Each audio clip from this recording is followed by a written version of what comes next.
ಧ್ವನಿ ನ್ಯೂಸ್ಗೆ ಸ್ವಾಗತ. ಕಾಂಗ್ರೆಸ್ ಪಕ್ಷದಿಂದ ಈಗ ಸದ್ಯಕ್ಕೆ ಒಬ್ಬೊಬ್ಬರ ಮುಸ್ಲಿಂ ನಾಯಕರನ್ನ ಹೊರ ಹಾಕ್ತಿರುವಂತಹ ಕೆಲಸವನ್ನ ನಡೆದಿದೆ. ಸೊ ಅವರು ಬೇರೆ ಬೇರೆ ಇಶ್ಯೂಗಳನ್ನ ಹೇಳ್ತಾರೆ, ಒಂದು ಕಾಲ್ ರೆಕಾರ್ಡಿಂಗ್ ಸಿಕ್ಕಿದೆ ಅನ್ನುವಂತಹ ಮಾತನ್ನು ಹೇಳ್ತಾರೆ. ಏನ್ ಸರಿ ವಿವಾದ, ಯಾಕೆ ಈ ತರ ಮಾಡ್ತಿದ್ದಾರೆ ಅನ್ನುವಂಥದ್ದು? ನಾನು ಕುತುಬುದ್ದೀನ್ ಕಾಜಿ, ಒಂದು ಸಾಮಾಜಿಕ ಹೋರಾಟಗಾರ. ನಾನು ಕಾಂಗ್ರೆಸ್ ಪಕ್ಷದ ಹಿತದೃಷ್ಟಿಯಿಂದ ಹೇಳ್ತೇನೆ. ಮಾನ್ಯ ನಸೀರ್ ಅಹಮದ್, ಮಾನ್ಯ ಜಬ್ಬಾರ್ ಖಾನ್, ದಾವಣಗೆರೆ MLC ಅವರು ಮತ್ತು ಜಮೀರ್ ಖಾನ್ ಅವರನ್ನು ಅನಾವಶ್ಯಕವಾಗಿ ಆರೋಪವನ್ನು ಮಾಡ್ತಾ ಇದ್ದಾರೆ. ಮತ್ತು ಒಂದೇ ಸೈಡ್ ಅಂದರೆ ಆರೋಪ ಸಾಬೀತುಪಡಿಸದೆ ಪಕ್ಷದಿಂದ ಅವರಿಗೆ ಉಚ್ಚಾಟಿಸುವ ಕೆಲಸ ನಾನು ಇವತ್ತು ಒಂದು ಸಾಮಾಜಿಕ ಕಾರ್ಯಕರ್ತನಾಗಿ ಅದನ್ನು ಖಂಡಿಸ್ತೀನಿ. ನಾನು ಒಂದು ಸಾಕ್ಷಿಯಾಗಿ ಅವರು ಪ್ರಾಮಾಣಿಕ ಕೆಲಸ ಮಾಡ್ಯಾರ ಅನ್ನುವಂಥ ದಾಖಲೆದೊಂದಿಗೆ ಬಾಗಲಕೋಟೆ ಉಪಚುನಾವಣೆಯಲ್ಲಿ ನಡೆದಂಥ ಒಂದು ಪ್ರಚಾರ ಕಾರ್ಯದಲ್ಲಿ ನಾನು ಕೂಡ ಭಾಗಿಯಾಗಿದ್ದೆ. ದಾಖಲೆ ಸಮೇತ ಅವರು ಪಕ್ಷ ವಿರೋಧಿ ಚಟುವಟಿಕೆ ಮಾಡಿಲ್ಲ ಅಂಥೇಳಿ ನಾನು ಸಿದ್ಧಪಡಿಸ್ತೀನಿ.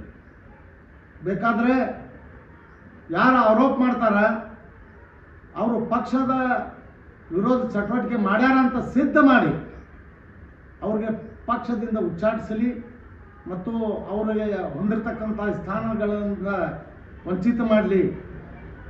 ನಾವು ಒಪ್ಕೋತೀನಿ. ಆರೋಪ ಸಾಬೀತುಪಡಿಸದೆ ತಮ್ಮ ಇಚ್ಛೆಯಂತೆ ತಮ್ಮ ಒಂದು ಸ್ವಾಧಿಕಾರ ಸರ್ವಾಧಿಕಾರದ ಧೋರಣೆಯಿಂದ ಮಾನ್ಯ ನಸೀರ್ ಅಹಮದ್ ಅವರು, ಮಾನ್ಯ ಜಬ್ಬಾರ್ ಖಾನ್ ಅವರಿಗೆ ಮತ್ತು ಮಾನ್ಯ ಜಮೀರ್ ಅಹಮದ್ ಅವರಿಗೆ ತಮ್ಮ ಸ್ಥಾನದಿಂದ ಕೆಳಗಿಳಿಸುವುದಾಗಲಿ ಪಕ್ಷದಿಂದ ಉಚ್ಚಾಟಿಸುವುದಾಗಲಿ ಅದನ್ನು ನಾವು ತೀವ್ರವಾಗಿ ಖಂಡಿಸ್ತೀವಿ. ಅದರಂತೆ ನಾನು ಮಾನ್ಯ ಮುಖ್ಯಮಂತ್ರಿಗಳು 30ನೇ ತಾರೀಕಿಗೆ ಬಾಗಲಕೋಟೆ ನಗರಕ್ಕೆ ಪ್ರಚಾರಾರ್ಥವಾಗಿ ಮಾನ್ಯ ನಸೀರ್ ಅಹಮದ್ ಅವರ ಜೊತೆ ಅವರು ಮುಖ್ಯಮಂತ್ರಿಯವರ ಜೊತೆ ನಸೀರ್ ಅಹಮದ್ ಅವರು ಕೂಡ ಬಂದಿದ್ದರು. ಆಗ ಬಾಗಲಕೋಟೆಯಿಂದ ನಮ್ಮ ಸಮಾಜದ ಎಲ್ಲ ಮುಖಂಡರು ಕಳೆದ ಚುನಾವಣೆಯಲ್ಲಿ ನಮಗೆ ಕೊಟ್ಟಂಥ ಭರವಸೆಗಳು ಅಂದರೆ ಸಮಾಜದೊಳಗೆ ಬಾಗಲಕೋಟೆ ಮುಳುಗಡೆ ಆಗಿರೋದ್ರಿಂದ ಇಲ್ಲೇ ಮಸೂತಿಗಳ ಮುಳುಗಡೆ ಮತ್ತು ಜಮಾತಗಳ ಒಂದು ಆಸ್ತಿ ಪಾಸ್ತಿಗಳ ಒಂದು ಮುಳುಗಡೆ ಆಗಿರೋದ್ರಿಂದ ಅದನ್ನು ನಮಗೆ ನ್ಯಾಯ ಸಿಕ್ಕಿಲ್ಲ ಅಂಥೇಳಿ ದೂರವನ್ನು ಮಾನ್ಯ ಮುಖ್ಯಮಂತ್ರಿಗಳಿಗೆ ಮಾಡಿದರು.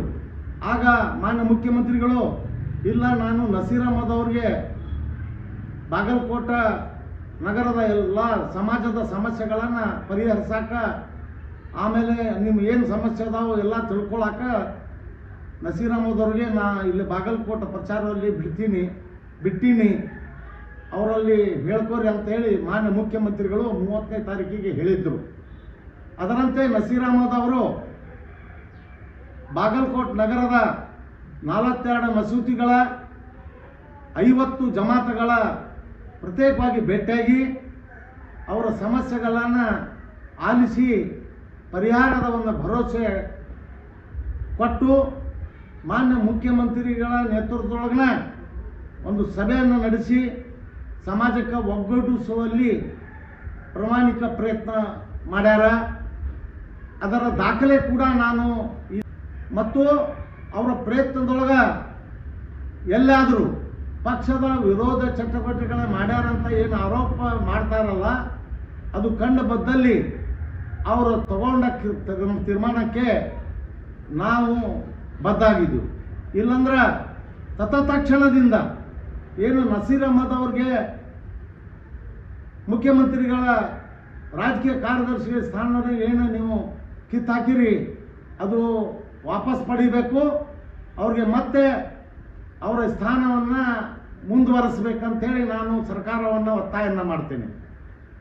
ಮಾನ್ಯ ಮುಖ್ಯಮಂತ್ರಿಗಳು ಹೇಳಿದಂತೆ ಬಾಗಲಕೋಟೆ ನಗರದ ಗ್ರಾಮೀಣ ಪ್ರದೇಶದೊಳಗೂ ಹೋಗಿ ಮಾನ್ಯ ನಸೀರ್ ಅಹಮದ್ ಅವರು, ರಹೀಂ ಖಾನ್ ಅವರು ಮತ್ತು ಖಾದ್ರಿ ಅವರು ಮತ್ತು ಮಾನ್ಯ ನಮ್ಮ ರಾಜ್ಯ ಕಾಂಗ್ರೆಸ್ಸಿನ ಉಪಾಧ್ಯಕ್ಷರಾದ ಎಂ ಬಿ ಸೌದಾರ್ ಅವರು ಕೂಡ ಆ ಒಂದು ಪ್ರಚಾರದ ಒಂದು ನೇತೃತ್ವವನ್ನು ವಹಿಸಿಕೊಂಡಿದ್ದರು.